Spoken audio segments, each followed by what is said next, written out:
6:45. This is the Sri Lanka Broadcasting Corporation. The news edited by Danushka Madhavala, read by Soundit Avam. The new online passport application system will be launched today. Measures will be taken to reduce the price of urea fertilizer. 5,500 graduates will be recruited to the teaching service soon. The evaluation of the answer sheets of 40 subjects of the advanced level examination will begin from today onwards. The SLBC will support the President in the future as well. In foreign news, extremely fierce battles as Ukraine seeks to advance. And in sports, Croatia stunned Dutch to reach Nations League final. The Minister of Public Security, Tiran Alas, says that the new online passport application system will be launched today. Accordingly, the new system will be launched under the patronage of President Ranil Wickremesinghe, with the participation of the Minister of Public Security, Tiran Alas, at the Homagama Divisional Secretariat. The Minister, who pointed out that this program is being implemented with the aim of providing the public with the opportunity to obtain passports more easily, highlighted that the people will be able to get the new passports delivered to their residences within a span of 3 days under this new procedure. The Minister further said that the one-day service of issuing passports at the Immigration and Emigration Department will continue to operate as usual. Measures have been taken to reduce the price of urea fertilizer. The new price of a 50 kilogram of a urea fertilizer will be 9,000 rupees. It was earlier sold for 10,000 rupees. Minister Susil Premajayanta said that 5,500 graduates will be recruited to the teaching service soon. They will be recruited for the science, maths, technology, geography and the commerce subjects. Graduates below 35 years will be recruited as teachers. The minister made these comments at a ceremony held at the Ministry of Education recently. The Department of Examinations has announced that the evaluation of the answer sheets of 40 subjects, including the science stream of the General Certificate of Examination Advanced Level, will begin from today onwards. It is reported that paper marking is being done in 519 marking boards at 39 marking centres across the island. A plan is in place to partially utilize schools to carry out the paper marking activities in 18 cities until July 4th. The examination department states that after the completion of this paper marking, English medium paper marking will follow. This news broadcast comes to you from the Sri Lanka Broadcasting Corporation. Former Minister Basil Rajapaksa says that the Sri Lanka Podujana Peramuna will support the President in the future as well. He said that the service of the President's Secretary Saman Ekanaika and the Chief of the Presidential Staff Sagala Ratnayaka is commendable. Mr. Rajapaksa has appreciated the administrational structure of the President. Former Minister Rajapaksa made these comments at a meeting held with the participation of Prime Minister Dinesh Gunawardena, Ministers Douglas Devananda, Jeevan Tondaman, MPs ALM Attaula, Vajira Abeyewardena, and the General Secretary of the SLBC, Sagara Karyavasam. Minister Manusha Nanayakara says that plans have been made to solve many issues existing in the Shop and Office Act and the Wages Board's Ordinance. It is important to amend the labour laws to fit with the modern world. Attention will be focused to control the harassments in the workplaces. Changes will be made in the labour laws to allow employees to work in part-time jobs as well. That concludes local news.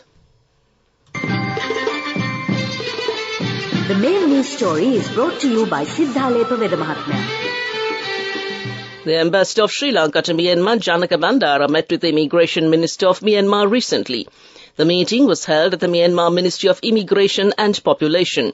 During the meeting, Ambassador Janaka Bandara expressed gratitude to the Minister for personally intervening to release the Sri Lankans who were stranded in Myanmar as victims of human trafficking without proper visas.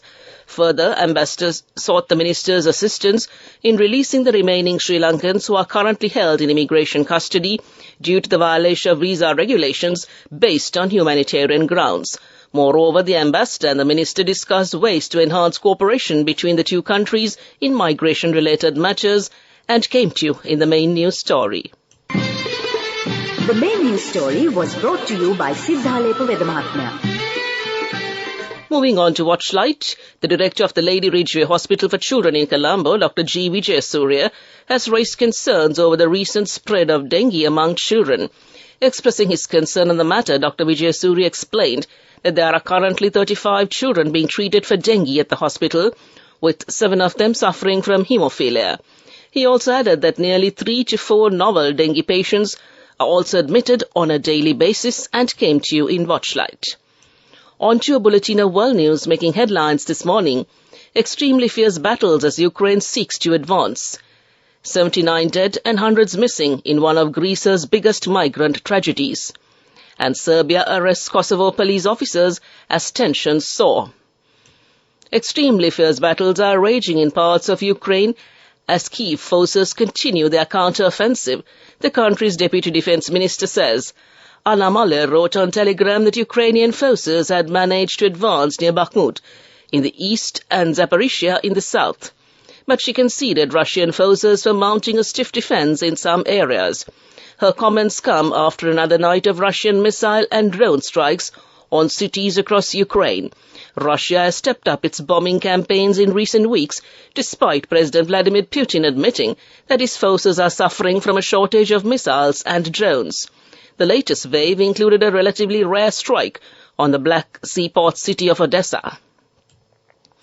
At least 79 people have died and more than 100 have been rescued after their fishing vessel capsized off the coast of southern Greece. But survivors and Greek officials say that hundreds more migrants were on board. The government says that this is one of Greece's biggest migrant tragedies and has declared 3 days of mourning. The boat went down about 50 miles southwest of Pylos after the Coast Guard said it had refused help. The Coast Guard said that the boat had been spotted in international waters late on Tuesday by an aircraft belonging to the EU border agency Frontex. No one on board was wearing life jackets, it added. Serbian authorities said they had captured 3 fully armed Kosovo police officers inside Serbia, near their mutual border, while Kosovo officials said the trio were kidnapped on Kosovo territory as they patrolled the area. Kosovo Prime Minister Albin Kurti blamed Serbia for abducting the men and demanded their release on Wednesday. He said they were arrested 300 meters inside Kosovan territory near the border. The minister called on the international community to urgently increase pressure on Serbia, not only to release our police officers, but also stop its provocations. But Serbia's president, Aleksandar Vučić, said that the 3 were arrested as far as 1 mile inside Serbian territory near the village of Janila. He also accused Kurti of inciting violence. Back to the headlines of the world news. Extremely fierce battles as Ukraine seeks to advance. 79 dead and hundreds missing in one of Greece's biggest migrant tragedies. And Serbia arrests Kosovo police officers as tensions soar. That concludes this bulletin of world news. Development News is brought to you by Vacancies for women from Deshakti Lanka for housemaids in Kuwait, Oman and Saudi Arabia for ages 23 to 58 years. Contact number 037 7500 500. Health Minister Dr. Kele Rambakwala said that the government has approved to give 4 billion rupees to the Ministry of Health for the repair and purchase of necessary medical equipment in hospitals. The minister said in many hospitals, such as the Anuradhapura Teaching Hospital, Apeksha Cancer Hospital and the Kandy Teaching Hospital, medical equipment including the MRI scanners are inactive and needing repair, and the monies given by the government could be used for the repair of medical equipment. Participating in the Thumpane Local Council Committee Coordination Program, the minister stated that the government has given approval to provide these financial allocations to the Ministry of Health and came to you in Development News. Vacancies for women from Deshakti Lanka for housekeepers, home cooks, caretakers and home nurses in Kuwait, Oman, Saudi Arabia and Singapore for ages 23 to 57 years. Salaries starting from 156,000 rupees. Interviews with foreign agents are now on. Come whether you have a passport or not. Branches, Colombo, Kurunagala, Anuradhapura and Matara. Contact number 037 500 500. On to sports news. Croatia are 1 win from their first major title after beating host the Netherlands in a dramatic UEFA Nations League semi-final. Substitute Bruno Petkovic struck from distance in extra time before Luka Modric's penalty settled a remarkable game in Rotterdam. A 96-minute Dutch equaliser from Noah Lang had denied Croatia in normal time. But Zlatko Dalic's side will now play Italy or Spain in Sunday's final, while the Dutch face a third-place playoff. That came to you in sports news. We take a look at business news next. Go ekak thiyana youth eකට life එකේ change එකට නියමෙට set වෙන්න ඇස් වහගෙන දැකපු හින හැබැ කරන්න youth එකට නියමෙට set වෙන friendship එක මෙන්න. The all-new NSB Ithru account, NSB IM, a plan for your dream.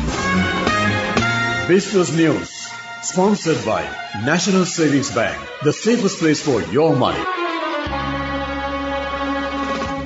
The State Minister of Finance, Shehan Semasinghe, says 95% of applications to receive welfare benefits have been verified. The State Minister, Semasinghe, said the selection committee is appointed to examine and verify the information provided by the expected beneficiaries of the welfare benefits. Have been completed 95% of the verification of the accuracy of the information. The payments of all welfare benefits will be made from July under the Aswasuma scheme, the minister said in a Twitter post, and came to you in business news. Economic news up next. Business News, sponsored by National Savings Bank, the safest place for your money. Go ekak thiyana youth එකට life එකේ change එකට නියමෙට set වෙන්න ඇස් වහගෙන දැකපු හින හැබැ කරන්න youth එකට නියමෙට set වෙන friendship එක මෙන්න. The all-new NSB Ithru account, NSB IM, a plan for your dream. And moving on to economic news, the US Central Bank has announced it will hold interest rates steady, the first time it has opted against a rise in more than a year. The Federal Reserve kept the target for its benchmark rate at 5% to 5.25%, saying it wanted time to assess the impact of rate hikes so far. The bank has already raised rates 10 times since March 2022 as it battles to bring inflation under control. Bank forecasts show most officials expect rates to rise further. A majority expect the Fed's key rate to stand above 5.5% at the end of the year, and one person sees it climbing above 6%. And that's economic news. Weather report. Several spells of showers will occur in the western, Sabragamo and northwestern provinces, and in the Gaul, Martara, Kandy and Nuwara districts. Showers and thundershowers may occur at a few places in the Uva and eastern provinces during the evening or night. Strong winds about 40 to 45 kilometers per hour can be expected at times in the western slopes of the Central Hills, north-central and northwestern provinces, and in the Hambantota and Trincomalee districts. To conclude this bulletin of news, a recap of the headlines. The new online passport application system will be launched today. Measures will be taken to reduce the price of urea fertilizer. 5,500 graduates will be recruited to the teaching service soon. The evaluation of the answer sheets of 40 subjects of the advanced level examination will begin from today onwards. The SLBC will support the president in the future as well. Extremely fierce battles as Ukraine seeks to advance. And Croatia stunned Dutch to reach Nations League final. That concludes this morning's news broadcast.